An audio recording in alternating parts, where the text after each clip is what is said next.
dump truck video. As you can tell, I'm dressed. So the title of this video is "Go for the Greedy Load." So back in my tanker spanker days, when I used to drive a tanker truck, my coach, we used to have this saying, and it was, we used to ask each other all the time, "You going for that greedy load?" And basically what that means is, are you going for that? Are you gambling on that last load to make sure you make that extra money? Are you going the extra mile? So, me and him, we used to always just joke around and say, "Hey man, you go for that greedy load?" Like it was kind of like a sin almost. You know? I messaged him like a little bit ago. I said, "I'm going for that greedy load." Because I just worked for one of my customers for 9.5 hours, and then one of my other customers was like, "Hey man, I'm in a pinch. Can you haul my machine up to Seattle?" I'm like, "Heck yes, I'll be there in 20 minutes." So I got his machine behind me right now. It's a 308 Cat. Nice machine. Nice machine. But if you want to get anywhere in life, you got to go for that greedy load. You know, sometimes it don't pan out and you try to be the hero and you end up zero. But a lot of times you end up the hero and you make that money, you know. So we got some good news today, some bad news, and some more good news. And I figured I'd let you guys in on the news. We had Mason County out at our place today, and they were inspecting the perk holes for our septic system design to see if we could get it approved. And they didn't approve what the design was, but they said if you make the stringers a little bit longer, if you make the drain field a little bit longer, then we'll approve it because of the soil composition, right? So of course they want me to spend more money. I mean, that's just what the county does, you know, they just want you to spend more money. And according to the lady that was there that I talked to, I wasn't there on site when they did the inspection, my wife was. She said it's a proprietary system and I have to be certified to install this particular system. So, bad news, I can't install my own septic system, which is kind of stupid because it's really easy, you know. But good news is one of my customers, one of my main customers, his buddy is certified. So, I'll be able to do the work and he'll sign off on it. You know, like he did it basically. He'll pull whatever permits he needs to do. I'll do the work, he'll inspect it as I'm doing it, and he'll sign off on it. So I do all the work, you know, so I can get a cheaper cost, you know. So, you know, that's just some of the loopholes, you know. When you know people in the industry, you got to work your angle, you know.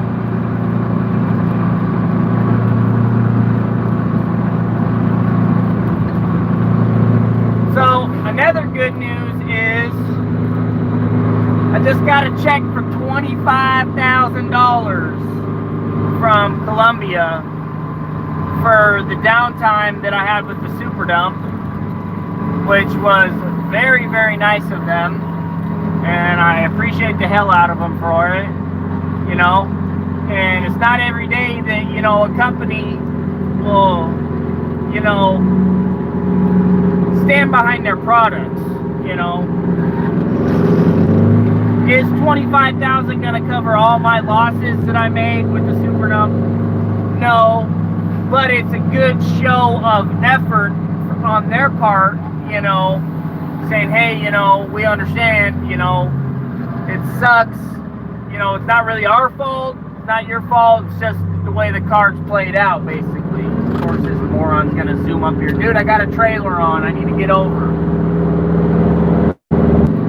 So, very happy, very satisfied with Columbia on that. They fixed a lot of the stupid things that I was complaining about, which I'm very thankful for. Ever since I got the truck, I haven't really had any problems except for as soon as I got it back, there was some sort of hydraulic leak, you know, but I didn't know it was really leaking because they hadn't taken the time to wash it. They didn't have the time to wash it, and I didn't have the time to wash it either. So I didn't know that there was a leak, except for, you know, a month later, the hydraulic oil was, you know, getting lower and lower. And I'm like, what the heck?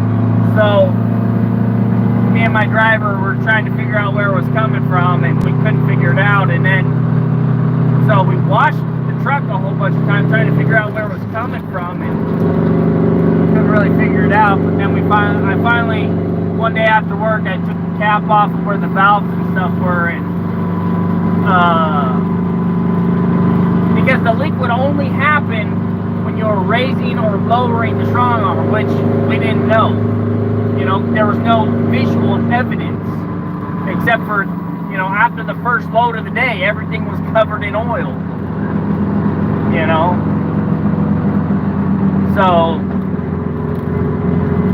but I figured it out. It was just a little O-ring that wasn't seated properly. It had blown out on one side.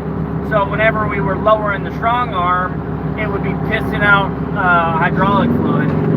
So I put a new O-ring on it, tightened it back down, and works great. No leaking. So, you know. Did they give the truck to me with that like that? I don't know. I don't know if it blew out on its own.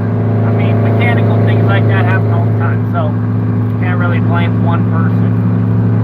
But I got it figured out. We got it fixed. They sent me a check for $25,300 something. A lot of people said I wasn't going to get paid for my downtime with the new machine. They were wrong. They'll probably never admit it. If they do or don't, I really don't care anymore. I've kind of taken a backseat to YouTube for, you know, the past month because I've been so swamped with work. I haven't had time to edit videos, nor have I really wanted to. You know, I haven't really felt the drive. But I finally got that video out there about the shipping container getting delivered to the property. Thought you guys would like to see that. That was kind of tight. Driveway super, you know, curvy, and there's a lot of trees. I did my best to keep as many trees on the property as I can because I love nature. You know, I like nature and stuff. But at the same time, I got to be able to use my property, you know, for my business. You know, got to be able to run my business there. So, you know, it's super tight. I was thinking about taking a few more trees out, but I'm just like, no, I love that buffer, man. Those trees make a good sound buffer and a visual buffer, you know. People can't just drive down Arcadia and look down my driveway and see all of my stuff, you know. So, there's that, you know. Gotta have that visual buffer.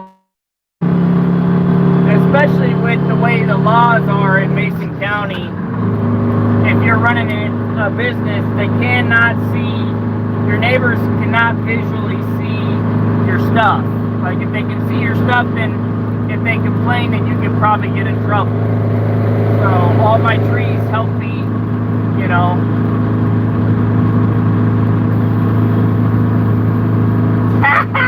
Like, get out of bed, man. You gotta go do night shift. No rest for the wicked, man. So, we got the water tank. I couldn't bury it all the way, so I tried to start burying it, and it started to collapse a little bit. So, I I had to scrape off the dirt on the top. It's not made to be buried all the way. So I'm kind of changing my plans on the water tank now. I'm gonna build a outbuilding above the water tank, and I'll have a floor with a door that I can access the top hatch of the water tank. So that's kind of what the pump house is going to look like now. It's going to be a little bit bigger because it's got to house the top of the tank has got to be underneath the floor of the outbuilding. In the winter it doesn't freeze and stuff. But we got the tank installed. We also got a 1-inch poly line all the way to where the camper's going. And we installed a hydrant. I don't know, it was like a class 3 hydrant or whatever. I don't know what it's called, the exact specification. But it's basically a water spigot that has a freeze drain. So when the top freezes, it drains out the pressure out the bottom that is below the frost line.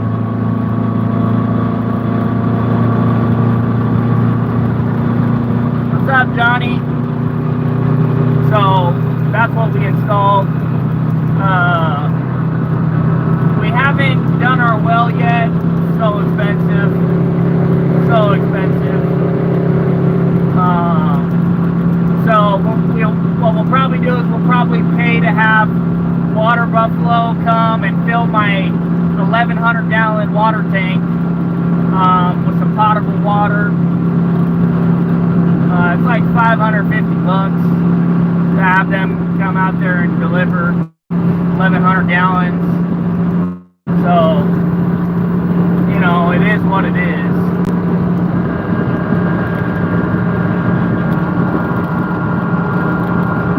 What all do you want to have done before winter? Slow down. I mean, Blake, at the rate things are going, I don't think it's ever going to slow down. I mean, some of my customers are telling me that it's, you know, they got some jobs lined up.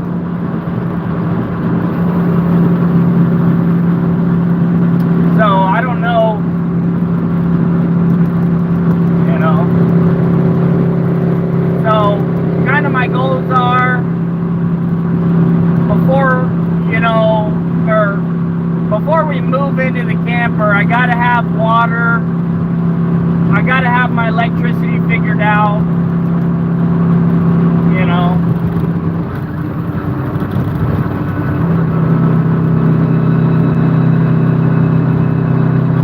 So that's where we're at right now, basically. You know, I gotta have that stuff figured out. I think I basically got it figured out. We're gonna have to put a pump probably from the tank to, yeah, we're definitely gonna have solar panels. But so I've been doing a lot of research on solar panels and stuff, and the average RV system needs like 800 watts, right? So that means I gotta spend, you know, a few $100s on solar panels, which I don't want to do. Because the problem with the solar panels is there's a lot of trees on my property, and Washington is known for being cloudy. So, still trying to figure out what our electricity usage is going to be, and what is practical and what is not practical. So, obviously, we got a generator. I don't want to run it all the time. I want to run it maybe once a week or something for our washing machine. So me and Grandpa were talking, and we're trying to like figure out what our usage is going to be. So we've kind of decided that I'm going to probably end up getting probably like a 100-gallon propane tank. I gotta have, you know, at least a 100-gallon propane tank, I'm thinking, because we can run our fridge off the propane, and obviously the furnace off the propane. like using electric heaters. Those just use way too much electricity. And it's just a lot of calculations that, you know, I've never done before. So we're trying to figure all those calculations out, you know, like I was figuring out, like, for example, let me just give you an example. The refrigerator says it's on a 15 amp circuit. So I had to Google, okay, how do I convert 15 amps into watts so I can figure out how many solar panels I need to power the fridge. And 15 amps is 1800 watts. So, you know, 8 solar panels only delivers 800 watts. So I'm still 1,000 watts short, right? So, but then you got to realize, okay, the refrigerator isn't running 100% of the time. It only kicks on, what, once every hour, 2 hours, or 3 hours? I don't know. I've never ran an RV fridge before. So, during the whole day, you know, the solar is charging the batteries, you know, but at night there's no charge, you know, and also in the winter, you know, if it's raining for a week straight or a month straight, you're not going to get the full 100 watts out of a solar panel. You might get 50. So we're thinking, you know, we're not going to go full dependence on the solar. Jeez Louise, this section of I-5 is horrible. They need to repair this, like, big time. Coming into Seattle, it's just donkulous. Like, I'm not even loaded, and you can see how much I'm bouncing. And I slowed down to like 50. Speed limit is supposed to be 60, but I can't do 60 on this stretch. It's so bouncy. So, there's a lot of calculations we got to come up with and figure out, you know.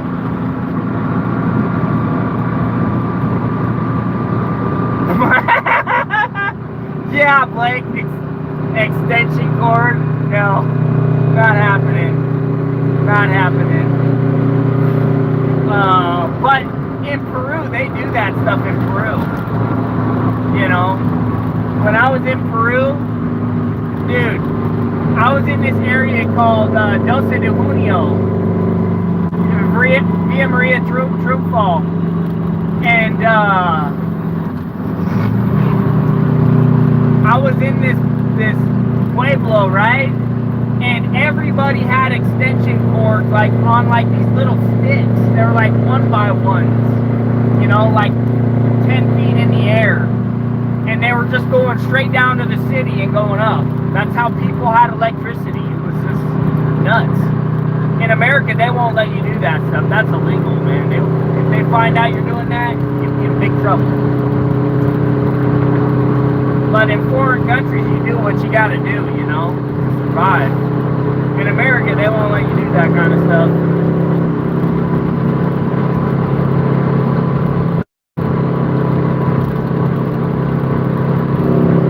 So, yeah, it's exciting, you know. We've started moving all our stuff into the containers, you know. Just our household items, you know, just stupid stuff. We're down there almost every day, you know. So I don't know when I'm gonna move my toolbox down there. That's gonna be crazy when I do that. I'm gonna have to load that thing with the excavator. It's gonna be nuts.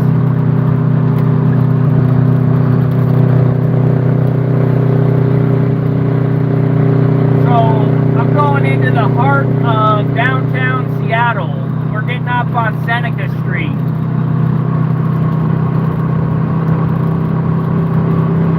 What will we do for the sewage for the winter? I'm not sure about that, Doc, yet.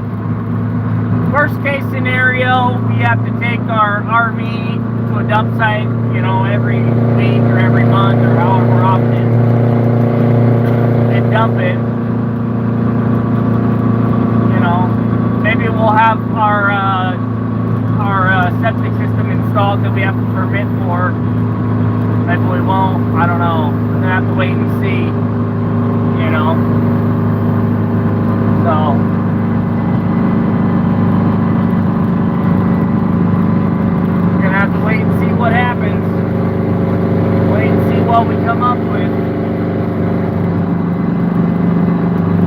my grandpa's got a drain in his front yard, but I don't want to drive this van away every month with the camper. Dude, Blake, I've been swamped, man. I've been swamped.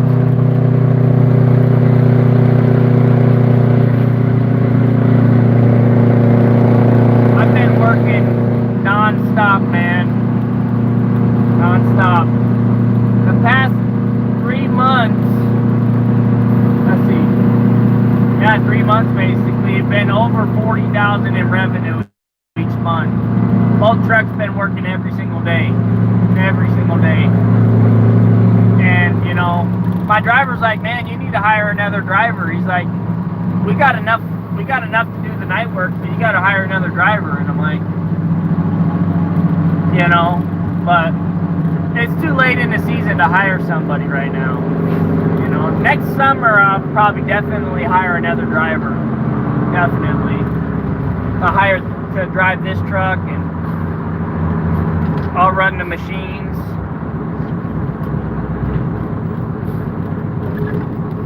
This is where I'm at, guys. Skyscraper City. No joke here. You gotta be, you know, when you're driving a truck and trailer in downtown Seattle, you gotta know what you're doing. So you gotta know what you're doing. These buildings are literally hundreds of feet tall. So it's pretty cool. I love working in Seattle, but I also hate it because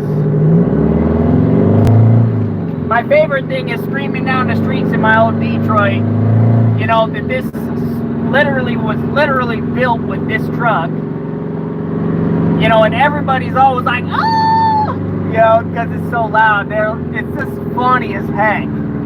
It's like you're covering your ears. I'm in the truck all day and I'm not covering my ears. I mean, come on, give me a break. They're just so sensitive here, you know? So that's fun. And it just echoes like, hey, off all the buildings. You know, and then the black smoke rolling out. You know, it's just like, everybody knows this dump truck runs on liberal tears. But at the same time, I hate it because the governor in Washington, and I don't like to talk crap about people I don't know personally, but that guy, man, he's a sucky leader, man. Like, how do you let it get this bad? I'm trying to find my dang turn. I gotta turn on 7th. I think I missed it. I missed it. Is it Pine Street?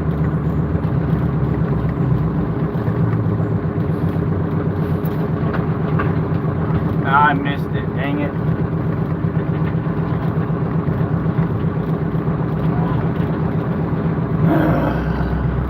See, last time I went here, it was at night. And I had my GPS on. And then the second time, I went to pick up the machine again. I thought I had it down. I thought I figured out where I was going. Oh, there's 7 right there. Okay, good.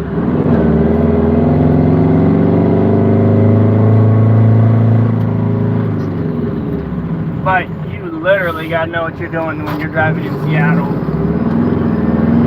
Because there are cars every... Oh my goodness. Are you effing kidding me? Ah! Check this out. Check this out. This is the suckiest thing about Seattle. See all those cars parked there? In a no parking. We have it marked off and they're all parked there. Now I gotta call my buddy Josh up and tell him, see, this just sucks. See, this is what sucks. Time to call the tow man. It's like they don't even care. Like people like this, they just... This is what I got to deal with sometimes. This is what sucks about Seattle.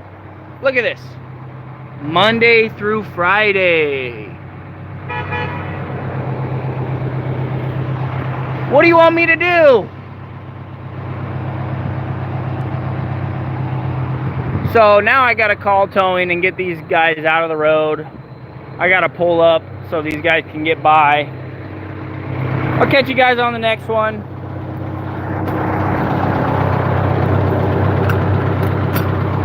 That's what the front bumper's for.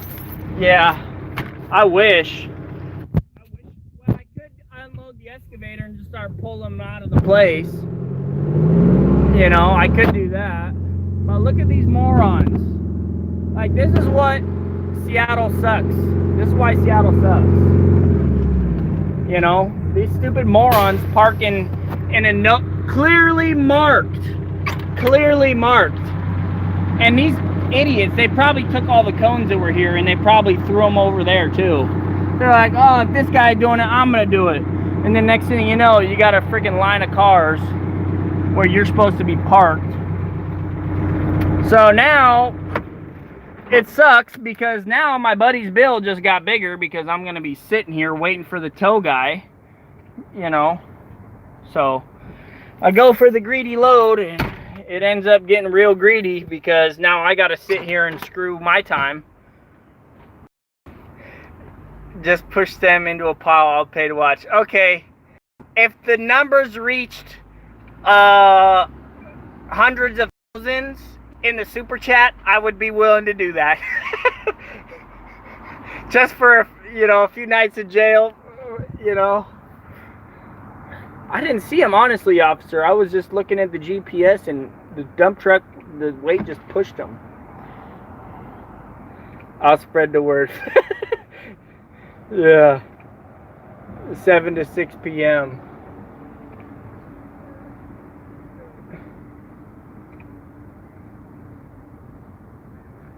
Yeah, they're not supposed to be parked there. Anyways, guys, I gotta go. I gotta call the tow guy now. I gotta call my buddy. So thanks for tuning in, and I'll catch you guys on the next one.